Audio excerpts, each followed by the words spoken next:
from my friends, from my family, to care about whoever you are dealing with, friends, family, customer. If you deal with empathetic way, trust me, you will get what you are looking for. If you're looking for business, if you're looking for brand, whatever, name it. Customer experience is a philosophy, man. That's how I feel it. Season 11 of CX in the Wild is live from across the world. From the buzzing streets of Tokyo to the creative pulse of Sao Paulo, we are on the ground, uncovering CX in its rawest form. This season, we're venturing into uncharted territory, exploring the edges of what's possible. So, let's begin. All right, welcome back to CX in the Wild, Dubai edition, it's September 2025. This is the first podcast for my guest, Ahmed Hatem and I. And I did a little research on him. He's a rising star in the world of CX, has some technical experiences, certifications, and is exploring these world of events, meeting CXers. If you get a chance to meet him, you'll meet him today, but catch up with him at an event. The interesting thing about rising stars is they're still open to new possibilities. They're not entrenched in legacy ideas, pre-AI. They can think more quickly in short form content ways, which I think is becoming more and more important every day as we accelerate because of AI and advancements in technologies and globalization. His perspective may be interesting to you and most likely will unlock insights to how you can continue to survive, compete, and thrive in the world of experience. And with that said, hello, Ahmed. How are you doing today? How does it feel being on your first podcast? First and foremost, Dennis, thanks for giving me the opportunity to have my first podcast. I'm very interested to see myself on your YouTube channel. And yeah, thanks again for having me. Thank you for coming down to the Airbnb to just have this conversation. What I like to start with usually is, can you just tell the audience who you are and what's keeping you busy these days? Quick introduction about myself. That's me, Ahmed Hatem. I'm a customer experience manager in E&D Enterprise. E&D Enterprise is the digital arm of E&D as a group, which formerly known as Etisalat, the global technology company.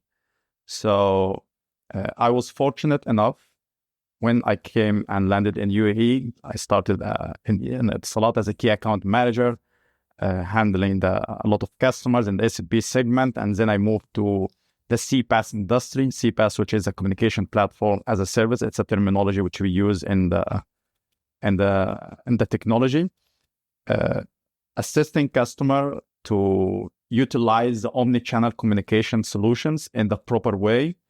And yeah, that's me. So I care about customer from day one in my career. Yeah. And when you talk about customers, what is a customer to you? From a customer, it's something which should be at the heart of anything you do in your career. If it comes to the process, if it comes to the technology, if it comes to people internally, employees, customer always should be at the heart of any kind of change or any kind of partnership or any kind of movement we do. So customer is our life if it comes to my career. Thank you for speaking in English, because I often interview people and it's a privilege to have you speak to me in English. So I'll start over. Okay. My question really is, you seem to know that everything in your life and business has to do with customers or relationships with people. I'm surprised because young executives just think this is a fact. But I see a whole, from the C-suite all the way down into managers, they don't seem to think customers at the center of every decision are important. Why do you think younger people are all customer centric and more senior executives are not? That's a great question. So if I look at my generation, from day one, I feel if I put myself on the customer shoes, because at the end, I'm a customer for someone, right? I'm a customer for the government. I'm a customer for a retail. I'm a customer for a hospital. I'm a customer for XYZ. So I do believe, my own perspective, I do believe that customer is the most important pillar for any kind of enterprise or government on earth, not only in UAE. Because if the customer is not happy, if you don't have that bond with your customer, trust me, I will never deal with this enterprise or this X organization again. And my belief got proven in E&, as an organization. I was fortunate enough to work in E&, because everything we do is only about the customer. Customer, as I said, it's in the heart of anything we do in E&. That's why if you look at our values, our key values, we have 3 key values in E&. One of them is to be customer obsessed. Trust me. So it's one of our core values in E&. So yeah, that's why I strongly believe customer is the most important pillar for the business, for the revenue, for your brand, name it. Yeah. Your entire employee experience is united by customers. And I try to explain that the reason there are silos or inter-office politics is because the company has over time evolved to teach their employees to prioritize their compensation and their incentives like bonuses instead of the customer. If the customer is in all of the business conversations, there becomes a natural integration across the departments. But some companies have lost that and they're finding their way back. And some companies, it sounds like yours, still have it as part of their original design. So it's great to hear that you have that, but I'll be honest with you, it's not that surprising. Dubai leads the world in customer centricity. Ironically, so does China. There are places in the world where customer centricity is a business axiom, where the government and continuity of leadership and vision for growth understands the human part of the equation. And so you are probably way ahead of many other markets in the world just by your culture. You're in a culture that is just cultural. Your culture is customer centric. That's it. But I think our audience knows this. What I think they really want to know is, what's it like for you on your journey as you represent the new generation of customer experience professional? Do you know that? And if so, how does it make you feel? That's a very deep question, actually. So as a new generation, let me talk about the country first. UAE, for me, it's like if you look from the high level, it's like a company. UAE, it's like a company, right? And Sheikh Mohammed bin Zayed and Sheikh Mohammed bin Rashid are like the CEOs of this company, right? So, and we as E&, or E& Enterprise, we are always having the same vision of the country. We try to apply the same and follow the same path of our leadership. And customer, to be honest, if you ask me personally, I don't like this term customer. I call it people, because we shouldn't look at them as customers. They are people at the end. Because as I said, and at the end, someone will call me as a customer as well. I don't know. I don't want someone to call me as a customer. I'm a human being, right? So we should deal with customers as human being. We should care about their feelings.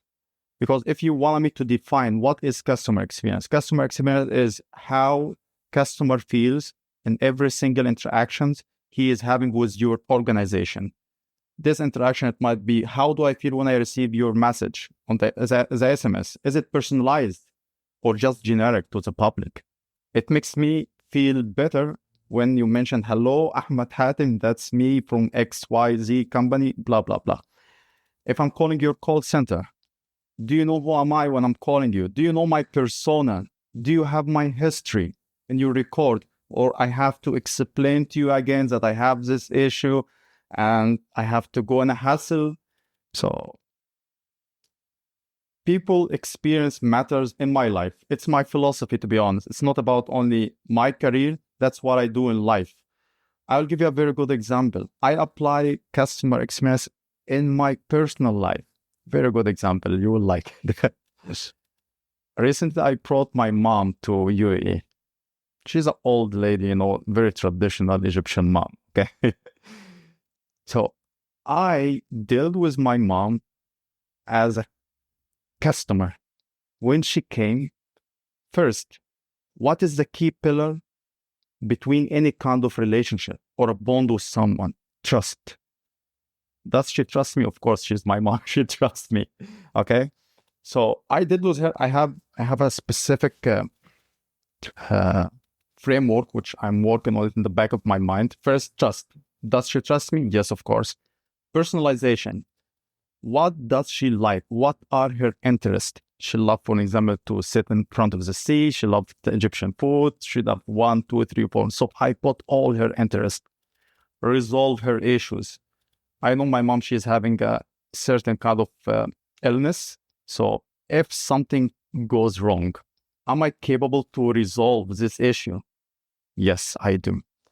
So I'm always advising everyone, not only my colleagues, everyone from my friends, from my family, to care about whoever you are dealing with, friends, family, customer. If you deal with empathetic way, trust me, you will get what you are looking for. If you are looking for business, if you're looking for brand, if you're looking to whatever, name it. Customer experience is a philosophy, man. That's how I feel it. Human experience, human relationships, they have transactions, okay? Me and you, we go out to lunch. We fight over who paid last time. One of us makes the transactions. It's okay.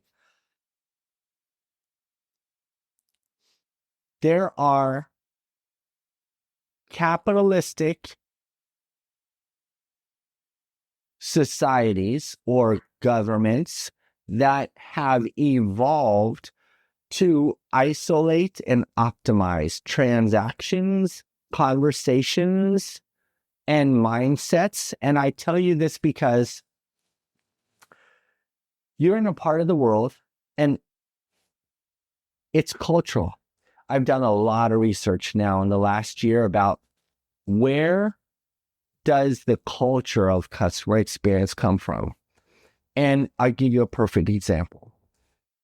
Airlines in Western cultures, they are engineers, they are creators of airplanes, and their engineering, their building process, how they got there is about being very smart in terms of optimization, aerodynamics, safety, regulations. So they need to isolate each of these pieces. Now, On the other side of the world, the Eastern Airlines, they look at cultural cues, feelings, emotions.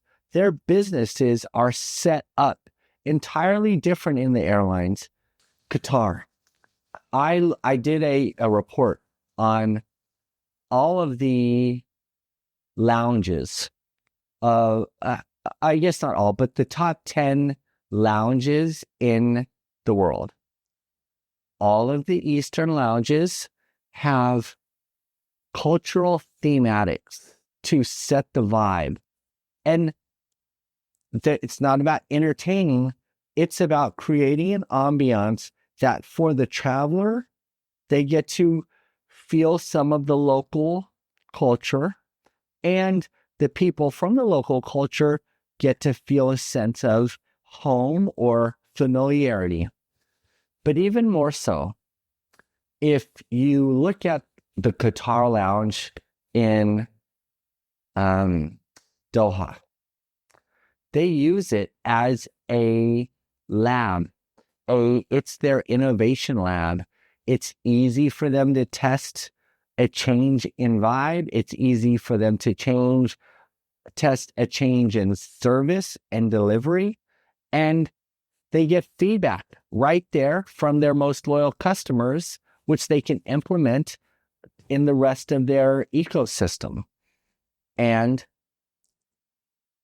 the feedback they get is emotional as well as efficiency. Whereas you go to like the flagship lounges in the US and it's like, how many people can we stuff in here? How fast can we get them out? What is the lowest cost food that the customer will actually accept? It's an entire ethos and mindset from Western versus Eastern philosophy. Eastern philosophies value the collective. Western philosophies lean towards the individual. So it's a really interesting thing for me to see you as a young person. You just naturally are a customer experience leader. So be prepared. I don't know how much you've got around the world, but not everyone is at the same stage of their human experience journey. That all being said, what are you going to do with your career? Where are you going to go? How are you going to change the world? How can I change the world? No, you can change the world however you want. What is your vision? What when you're at the end of your customer journey, what is the output? That's a great question. So mainly I'm dealing with government if it comes to my vertical, because mainly I'm managing the government entities in the UAE. So whenever I'm working on a certain project, for an example, omni-channel, contact center, business process outsourcing, name it, any kind of project. So we make sure that the customer, the end user, when I'm talking about customer, it's not the government who I'm dealing with. The end user must receive a phenomenal experience through our services, which we do provide. Because we are a technology company, we offer a lot of services, a lot. I cannot, if I spend days, I cannot mention how many services we provide, because we have a great ecosystem internally, and whatever the customer is looking for, we try our level best to get it done through our services, through our partners. So we have a great partnership ecosystem as well. So the output should be end user happiness. This is the outcome. If you, in a very simple way, the end user happiness should be the outcome. That's it. The customer should be happy about the service which we offer to the government or to the enterprise as well. Customer happiness is the key. So we feel like we did something for the society. It's not only about, selling service or providing a solution to X company or what. No, it doesn't work in this way. customer, who is the end user, must be delighted about the service which we as E&D Enterprise provided to the X organization. So customer happiness is the output in a very simple way. Yeah.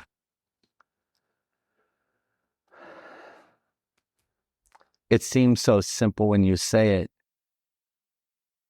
I spent the early part of my career, over 60% of my career, trying to improve customer lifetime value, which was a cost metric or a revenue metric. And that made me think about efficiency a lot. And most of my career was about the money of CX. And one of the reasons why I want to relocate to Dubai for most of the year now is here, happiness is the outcome. And it's not a lie, or it's not a sales pitch. Your ecosystem, everyone has an alliance to make people happy. And whether it's entertaining, which is what I think most of people looking at Dubai, they think, oh, it's about luxury and it's about fun, or they view it as kind of maybe like a destination like Las Vegas or Disney World. But I tell you what, most people who go to Disney World have a great experience and they're happy, and it's not about the money. But you mentioned the government here in the happiness thing is very important. And I know this because I've worked or interviewed so many diverse people in Dubai, especially, and I've never heard anywhere else in the world where the passport control, immigration, the airlines, the drivers, the taxis, the hotels all work as a collaborative partnership, and each one, in a positive way, holds the next one accountable. Like, I'm going to give you, the person is coming, I've gotten my stage, and now it's your stage. And each team says, okay, I got them. I'll get them to the next thing, and I'll make sure they get to the next piece. The ecosystem of trust and positive peer pressure across industry, no matter how many people I interview, I don't know how that happened. I don't know how to enforce or even encourage it in other markets, because I'm all over the world and it's not the same. And I do know it comes from your leadership wants there to be continuity. But you know, that's so much easier said than done. I'm jealous. I wish I would have started out my career right where you are. What are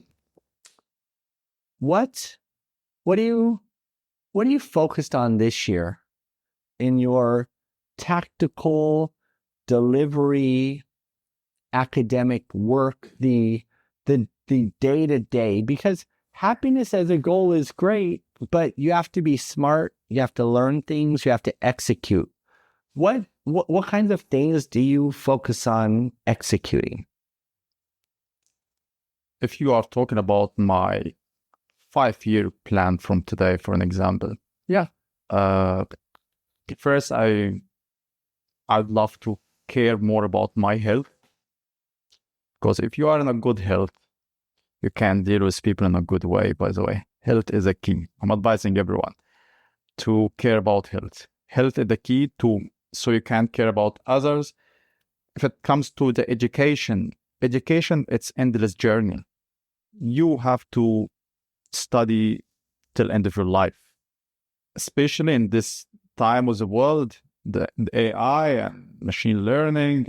AI is not a new thing anymore, but we have to deep dive into the AI more. We have to come up with new use cases which can help the society, which can make our life easier across all verticals: healthcare, retail, government. And I believe we are in a great part of the world. They are really investing in AI. They are investing in us as well as people to know more about AI. They are making our life easy to know about AI, to learn. We are learning day by day. If you are asking me, every day I'm learning new thing through LinkedIn, through X Academic, for an example, organization, through you, through people. So learning, it's a very long journey. It will never end. That's how I look at it. So, and what else? Family. I forgot about family.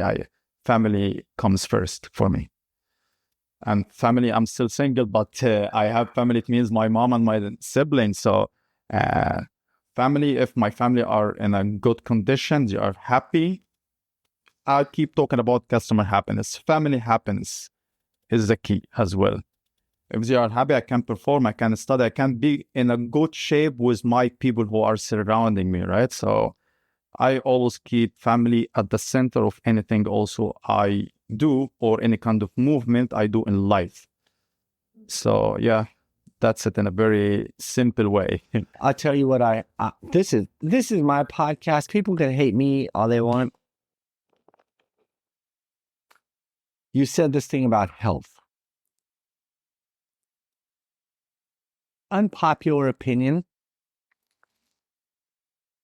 but you can know so much about a person immediately before they say anything. You can look at someone and know how much they invest in decision making.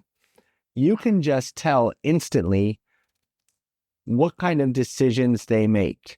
Do they overcompensate? Do they indulge? Do they spend recklessly? Do they surround themselves with other people who also make those kinds of decisions? It is often amazing to me as I travel the world and the amount of effort some people expend to convince me that they're experts. And I can just look at them and say, you very well may be knowledgeable, but the quality of your knowledge based on, I can look at you and how healthy you are, I do not trust. I would not put my budget with you because you clearly can't even make the right choices about a discipline, daily routine, diet. Like, it's so clear. And it's such a key indicator of a person's performance for themselves will tell you everything about their performance for others. My take. Do you think I'm crazy to think that? Oh, you are not. Yeah. Imagine yourself, you are sitting in front of me with a very big belly, and your high pressure is very high. You get irritated, right? Because high pressure will eventually, it will drive you to deal with people in a wrong way or angry way, right? So health is extremely important for anyone. And I've seen the top C-level in the big organizations, they care about health. Even in our organization, there are a lot of initiatives only for health. We have a lot of programs as well, which motivates us as employees to go for running, go for gym. You should reduce even the government itself. I'm not sure if you heard about it or no, but the government now is applying, I believe, high taxes for the high sugary products. So because sugar is not a good thing for your blood, for your overall health, right? So if this is coming from the government itself, it means it is something extremely and vital, important for us to follow in life, right? So, yeah. It's so funny you say that. In the United States, we had this thing called the food pyramid, which was meant to guide the people to eat properly. And it turns out, if you know about health, the food pyramid was basically a blueprint for obesity, high blood pressure, product sales, efficient supply chain, correlation to eating habits. And even today, they believe in other parts of the world that a person should be consuming like 1,800 or 2,000 calories a day, and the math just doesn't work. It's like using the NPS score. It's like people are just looking at the wrong things, and it's cultural. I love that you know these things inherently. It gives me hope for the future. You strike me as a young leader who will expand your influence beyond this city, your government activities. You're going to have influence, and I'm just glad to see that there's leaders like you. And because of that, what can I do to help you in your career?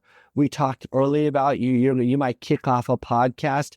Please let me be one of your first guests. I would love that. I can, after we wrap up today, I can give you a really quick resource that will tell you everything you need to know about quickly ramping up a podcast, getting it out inexpensively, and it will, in short format content, you could have a podcast up and running in a couple of hours. And it's a website that I use called Buzzsprout, buzzsprout.com. I went there. Within like minutes, I had my first podcast up, so it's easy. I can show you some of the equipment because you need to get your voice out there. But is there something I can do, or our audience can do to help you on your journey? I believe I love to be in touch with new people, create new connections. So me as a young leader, as you called me, I don't know if I can call myself leader or not, but it's good to hear it from expert like you, Dennis. That I love to listen to the senior people in the CX. I love to listen to their insights, hear about other cultures as well in the West, as you mentioned, how CX works in this part of the world. For an example, I'm doing it by myself by listening to other podcasts as well on the LinkedIn. But I'd love to meet them in person, because for me personally, I still have a strong belief in the face-to-face meetings or face-to-face interviews. Yeah, we are using Microsoft Teams on our daily basis, which is fine.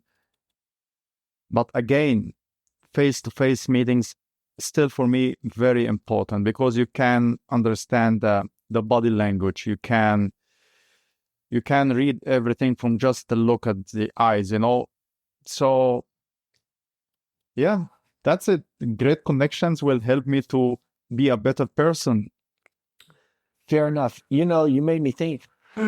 One of the reasons face-to-face is so important also is, in the next couple of years, what you want to see on a screen, you may not know that it's a human. I am working on a project here, and my partner today sent me a little private video, and the voice bot. I remembered a couple years ago, chatbots were text, and they were basically, the next evolution of phone tree. And then there were some voice bots. Last year, I was doing a keynote in Berlin where I saw the first voice bots that actually sounded. They had breaths, they had pauses. And so I knew that the phone tree and the talking part were going to sync up. This morning, I saw a customer care voice bot that for the first time actually felt quite human. It was like going from like black and white television to color. Like suddenly now I felt like, okay, I can deal with this. So that is to say, being in person with people is going to be way more important. 100%. It's going to start being way more important. I'll be here. I'm living here in the month of October and then the month of December. And what I'll do is I was just thinking what I might try to do if you're up for it is help you kick off your podcast I'll work behind the scenes as a producer. Okay. I'll invite maybe one or two people who I think you'll find inspiring here in Dubai. And I will film and capture a couple of podcasts where you can be with a guest, and that will be my contribution to you. And that would be a great contribution then. Thank you so much. Looking forward. All right. Well, thank you so much for being on CX in the Wild. I love celebrating the future of our industry, and it's been an honor to speak to you. Same here. Thank you, Dennis. Thank you, everyone. CX is shaped where people live, work, and connect. Thank you for being a part of this journey. There's more to discover, more to challenge, and more to create. So stay curious, and we'll see you out there.